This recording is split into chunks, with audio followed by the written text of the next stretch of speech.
Silent থাকেন, শোনেন। ডেডবুট DPR এর জন্য সবচেয়ে পারফেক্ট, আগে বুঝেন বিষয়, একদম স্পষ্ট ক্লিয়ার হবে। আমার অ্যাডভান্সে আমি যা বলি আপনাকে তাই বলতেছি।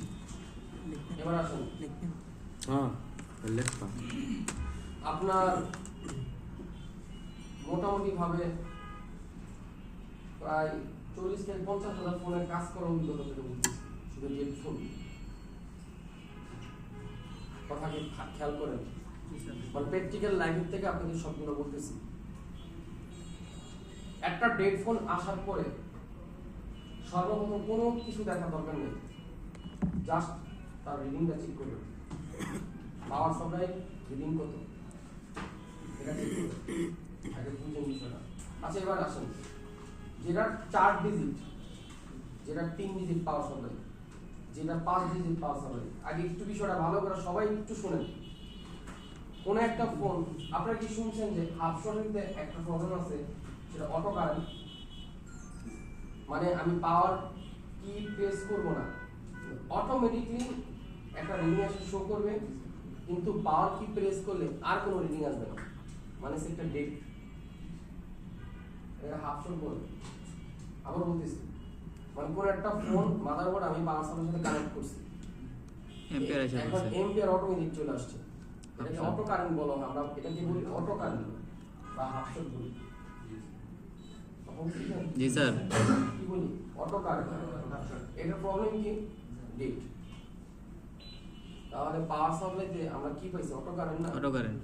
এটা নাম হচ্ছে রোগ নির্ণয়। আগে প্রবলেম বুঝতে হবে, প্রবলেম কি বুঝছেন কথা? আচ্ছা এবার আসুন, যদি 3 ডিজিটে 00 আসে না, আপনি এটাকে কি বুঝবেন? হ্যাঁ বুঝবেন, শর্ট নাই, পাওয়ার কি প্রেস করেন, কিছু আসে না, কি বুঝবেন? কোনটা কি করবেন? No booting, no sense. জি স্যার। নো রিডিং নাকি? জি স্যার। নো বুটিং, এই তো বলবেন। জি স্যার। বা 00 সেন্স বলবেন, তাই না?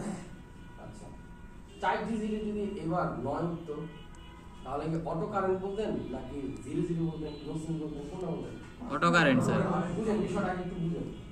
মানে আপনি থেকে কি বললেন, 3 ডিজিটে যখন 00 আসলো, তখন আপনি স্যার কি বলছেন?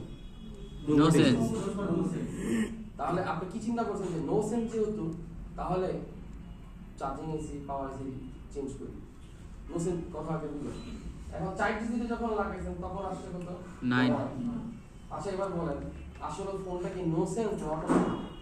Auto current sir.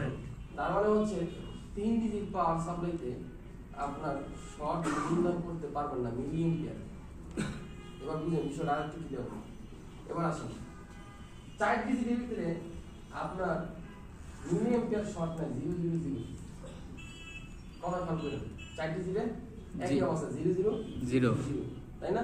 বুঝছেন? তাহলে এবার 5 ডিজিটে যখন গেছেন তখন 9 micro ampere short.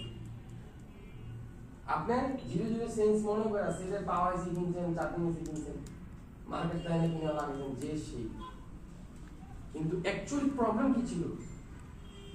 Half short, মানে প্রবলেম ছিল অটো কারেন্ট। প্রবলেম কি ছিল? Auto current, half short. Auto কারেন্টের টোটাল দুইটা কন্ডিশন থাকে, স্পষ্ট ভাষায় মনে রাখেন। তাহলে আপনি কি লিখবেন? প্রথমে লিখবেন অটো কারেন্ট, একটা লিখবেন ডেট, একটা লিখবেন অন, একটা লিখবেন ডেট, একটা লিখবেন অন। অন। তার মানে হচ্ছে ডেডবুট ক্লিয়ার করতে হলে আগে আপনার পাওয়ার সাপ্লাই কাউন্টার বেশি লাগে, বুঝছেন কথা? জি স্যার। লাগবে sir power supply, power supply digital power supply, এই ডিজিট কাউন্ট যে হয়, পার্থক্য কোথায় বুঝতে পারছেন বিষয়টা? আমি 3 ডিজিটে যখন চেক করলাম তখন দেখলাম 0 দিয়েছে, নো শর্ট। 4 ডিজিটে যখন চেক করলাম তখন দেখলাম নাও আসে, কারণ 10 আসলে 3 ডিজিটে 1 আসবে, 4 ডিজিটে 10 আসবো, 1 আসবে, 3 ডিজিটে 1 আসবে, 4 ডিজিটে 10, 5 ডিজিটে 100, 4 ডিজিটে 00, 5 ডিজিটের ভিতরে 9। তার মানে কি?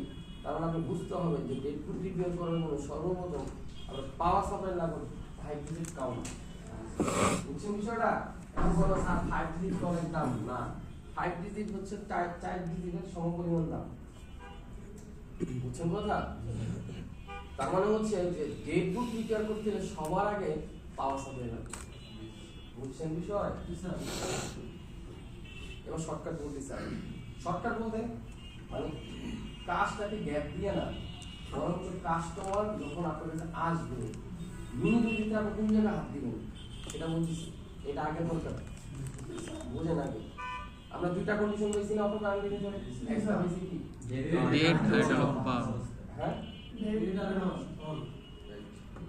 একটা হয়েছে ডেট, একটা হয়েছে On. আচ্ছা শুনেন, অন না কাস্টমার কি প্রবলেম? অন না কাস্টমার প্রবলেম ব্যাটারি ড্রেন হয়। মানে ব্যাটারি আগে যে পরিমাণ চার্জ থাকতো এখন ওই পরিমাণ চার্জটা নাই। কথা বুঝছেন? জি স্যার। আগে যদি ধরেন 24 ঘন্টা চালাইছেন, এখন 12 ঘন্টা চলে, কিন্তু চার্জ কিন্তু একই টাইমে দিচ্ছেন, একই মাপের চার্জ দিচ্ছেন, তাহলে ঘটনা কোন জায়গায় ঘটতেছে? তার মানে হচ্ছে এই ফোনটা আপনার অটো কারেন্টে কিছু এম্পিয়ার খাওয়ার জন্য আপনার ব্যাটারিকে ড্রেন করে দিচ্ছে। মানে শর্ট থাকার কারণে ব্যাটারির চার্জটা আস্তে আস্তে কমে যাচ্ছে। বুঝছেন? এখন এই শর্ট আর ওই শর্ট দুইটা আলাদা না? এক আলাদা স্যার। সম্পূর্ণ আলাদা না? জি স্যার। তার মানে হলো ডেট ফোনটা হিসাব করতে হবে রানিং করার উদ্দেশ্যে, আর রানিং ফোনটা হিসাব করতে হবে যাতে ডেট না হয়। বুঝতে পারেন নাই? না চাচ্ছেন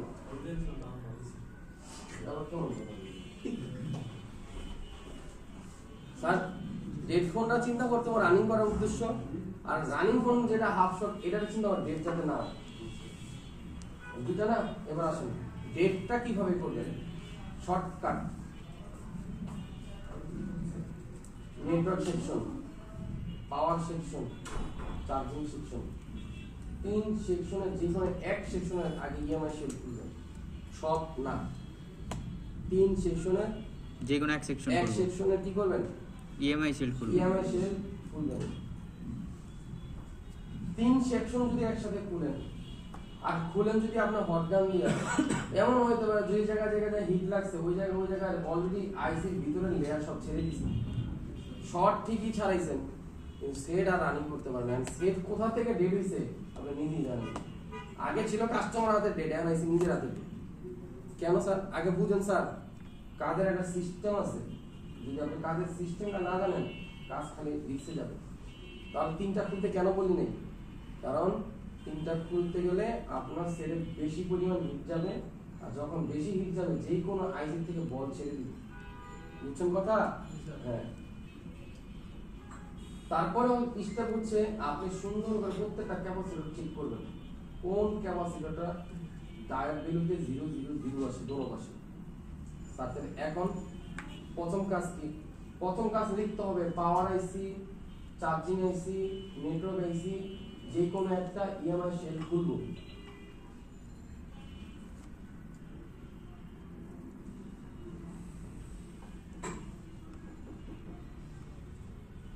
পাওয়ার আইসি, চার্জিং আইসি, নেটওয়ার্ক আইসি। আমরা বললাম না রুটি আর নাস্তা খাইনি, গাদার একদম শুধু চাল। এরপরে যেটা বলছে ডায়োড ভ্যালুতে যে কোনো একটি ক্যাপাসিটর বা অনেক ক্যাপাসিটর ডায়োড ভ্যালুতে 000 দেখাবে। আমি কিন্তু কি বলছি? বিট নেবে বলি নাই, কন্টিনিউ মোডে বলি না, আমি কি বলছি? ডায়োড মোডে। ডায়োড ভ্যালুতে যেই ক্যাপাসিটর 000 দেখাবে এই ক্যাপাসিটরের উপর আমার টার্গেট থাকবে 2.8 এবং 5.1 এম্পিয়ার কে পুশ করা। যে ক্যাপাসিটর আমি শর্ট পাইছি টার্গেট কোথায়? ওই ক্যাপাসিটর পজিটিভ যে টার্মিনাল, এই পজিটিভ টার্মিনালে আমি কি করব? 2.8 ভোল্টেজ আর হচ্ছে 5.1 কি করব? এম্পিয়ার পুশ করব। পুশ করব কিভাবে? হাতের তালুতে রেখে। আর আপনার হাতের তালু গরম হলে বলে দিও কোন এরিয়া গরম হচ্ছে। কি করি নাই? রজন থেরাপি দেই নাই। কারণ রজন থেরাপি যদি আমি দেই প্রত্যেকটা ইএমআই সেল আমার একটা করে তুলতে হবে, তখন যতটুকু কাজটা আমি সহজে করব তত এর চেয়ে বেশি কঠিন হয়ে যাবে। পার্থক্য বুঝতে পারছেন? একটা ফোনের ভিতরে ইএমআই সেল মিনিমাম 9টা থাকে, 8টা থেকে 9টা থাকে বিভিন্ন জায়গায় মিলে। প্রত্যেকটা ইএমআই সেল যদি আপনি খুলেন এক তো রিস্ক হয়ে যাবে, কম্পোনেন্ট ভেঙে যেতে পারে। ফুলে যেতে পারে বোর্ড, কম্পোনেন্ট মিসিং হয়ে যেতে পারে, বুঝে না এই বিষয়গুলো। তারপরে পুরোটা মাদার বোর্ডে আমি রকম দিয়ে দিব, পুরোটা মাদার বোর্ড আমার আবার ক্লিন করতে হবে, বুঝেন নাই? এখানে কি বলছি যে হাতের তালুতে বোর্ডটা রেখে তারপর হচ্ছে আপনি ভোল্টেজ এম্পিয়ারটাকে ওই ক্যাপাসিটির উপর শর্ট করবেন, পুশ করবেন, করার পর যেই এরিয়াটা আপনার কাছে মনে হচ্ছে যে এই এরিয়া অনুভব হচ্ছে গরম, ঠিক এই এরিয়ার ভিতরে আপনি নতুন থেরাপি দিবেন। এবার হচ্ছে বিষয়টা আগে কেন দিইনি ভাই, নতুন থেরাপি আগে কেন দিলাম না, আর কেন আগে করলাম না? কারণ হচ্ছে আমার পরিশ্রমটা অনেক বেশি হবে এবং ফোনটা যতটুকু ভালো আছে এর চেয়ে খারাপ হয়ে গেলে চলে যাবে। কারণ আমি তো যখন খুলবো তখন বোর্ডে তো আমার প্রেশার পড়বে, এমন হতে পারে খুলতে যা বডি ভাঙা লাইছি আমরা তো বাঁকা করে ফেলছি, বুঝছেন বিষয়টা?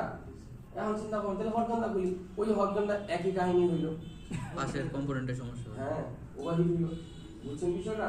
তাহলে ভাই আপনাদের হাফ শটের ক্ষেত্রে কাহিনী কি? কাহিনী হচ্ছে network section, power section, charging section, একটা ক্যাপাসিটর খুঁজে বের করছি, কোন ক্যাপাসিটরটা 0 ভ্যালু, এরপরে কি করছি তার পজিটিভ টার্মিনালের ভিতরে আমি শুধু শর্ট কিলার মারছি, মারার পর মারছি, মারার আগে কি করছি যে হাতের তালুতে আমি বোর্ড রাখছি, রাখার পর আগে দেখছি কোন জায়গায় গরম হয়। হচ্ছে, ঠিক ওই জায়গাটার ভিতরে আমি কি করছি নতুন থেরাপি দিচ্ছি। তারপর আরেকবার মারার পরে আমার বের হয়ে গেছে কোন পাঁচটা অ্যাকচুয়ালি খারাপ, বুঝছেন বিষয়টা? হ্যাঁ এবার আসেন যেটা রানিং এর ক্ষেত্রে রানিংটা ধরতে হবে, মানে হচ্ছে যেটা আপনার মিলি এম্পিয়ার শর্ট, যেটা মাইক্রো এম্পিয়ার শর্ট, বা যেটা কোনো একটা রিডিং দাঁড়াবে, এটা কিভাবে বুঝবেন? বুঝার ওইটা কি? এই শর্টগুলো বুঝার ওই কি? দুই ভাবে বুঝাতে, একটা সেটা হচ্ছে মাল্টিমিটারের ভিতরে রিভার্স ফরওয়ার্ডে আপনি গরমিল পাবেন, রিভার্স ফরওয়ার্ডে গরমিল পাবেন। যেমন কোনো একটা ফোন যদি রিভার্সে মাপি আমরা, সেটা মিনিমাম 300 থেকে 450 500 থাকে মিনিমাম, আর যখন ফরওয়ার্ডে মাপি তখন তারা মিনিমাম 1000 থাকে, মিনিমাম উপরেই যাবে 100 বোর্ডের ভিতরে 99 উপরে যাবে, 1500 2000 এরকম থাকে। এটা একটা। যখন আমরা দেখি যে আমার রিভার্সে 500 ফরওয়ার্ডে 700, তখন আমি বুঝি এই ফোনটা লিকেজ আছে, শর্ট না, লিকেজ আছে। যখন আমি ফোনটা অন করব, অন করার পরে বেশ কিছুক্ষণ ফোনটা রেখে দিব অন করে, কিন্তু কোনোভাবে তাকে সিলি করে আমি যেতে দিব না। কোনটা এই ফোনটা কিসের প্রবলেম সলভ করতেছি? Running auto current, battery charge থাকে না, এটাকে আমি কি করছি রানিং অবস্থা তার রোগটা খুঁজে বের করছি, তাকে কোনো কি করবো না, স্লিপ মোডে যেতে দেব না, কখনো যেতে দিব না, ডিসপ্লে ছাড়া সিলি করে তাকে আমি যেতে দিব না। তাকে কি করব, রানিং রাখতে থাকবো, 2 মিনিট 3 মিনিট পর আমি এবার বোর্ডের ভিতরে হাত দিতে থাকবো কোন এরিয়া আমার গরম হচ্ছে, বুঝছেন কথা? স্যার এই যেটা গরম হবে এটা তো স্যার একটা এরিয়া সহ গরম হবে, একটা কম্পোনেন্ট তো গরম হবে না। এখন কম্পোনেন্ট গরম হয় এরিয়া, একটা মাদারবোর্ডে তো অনেকগুলো এরিয়া না? হ্যাঁ। আচ্ছা, একটা মাদার কখনো সব এরিয়া গরম হয় না। একটা এরিয়া গরম হওয়া মানে কি? আপনি মনে করেন একটা এরিয়া গরম হওয়া মানে হচ্ছে আপনি বুঝতে পারতেছেন যে অন্য যতগুলো সাইড আছে এগুলো ঠান্ডা আছে, আর এই এরিয়াটা আমার গরম হয়, তার মানে আমার প্রবলেমটা এই এরিয়া থেকে হচ্ছে। যেটা শর্ট ওই এরিয়াই গরম হবে। হ্যাঁ, ওই এরিয়া গরম হবে। ওই এরিয়াতে আপনার বুঝে দেখতে হবে যে কোনো ক্যাপাসিটর শর্ট না লিকেজ আছে কিনা, অথবা কোন আইসিটা সবচেয়ে ওভারহিটিং হচ্ছে। এটা দেখা আপনার তাকে সমস্যা সমাধান করতে হবে। দুইটা গেল, একটা গেল রানিং এ, একটা গেল ডেডে, একটা গেল রানিং এ, একটা ডেডে। বলেন একটা অটো কারেন্ট কি ডেড, আরেকটা কি অন। অন। দুইটা গেল না? দুইটা আসে। বাজারে কিছু ফোন আসবে, যে সমস্ত ফোনগুলা পাওয়ার সাপ্লাইতে যখন আপনি প্রেস করবেন তখন 4 মিলি এম্পিয়ারের ভিতরে থাকবে।